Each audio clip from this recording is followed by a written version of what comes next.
আন্দোলন সৃষ্টিকারী তরুণ বক্তা হযরত মাওলানা শামসুদ্দিন আরিফিন ওনাকে ওনার মূল্যবান তাকরীর পেশ করার জন্য সবিনয় নিবেদন করছি।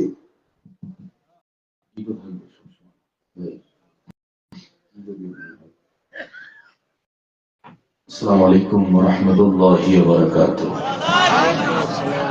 একটু বিরক্ত হচ্ছেন নাকি? বিরক্ত হন না? আমি তো ভাবছি বিরক্ত হয়ে গেছেন। আল্লাহ কবুল করুন, বলেন আমিন। আলহামদুলিল্লাহি নাহমাদুহু ওয়া নাস্তাঈনুহু ওয়া নাস্তাগফিরুহু ওয়া নাউযু বিল্লাহি মিন শুরুরি আনফুসিনা ওয়া মিন সাইয়্যাতি আ'মালিনা। من يهده الله فلا مضل له ومن يضلله فلا هادي له ونشهد أن لا إله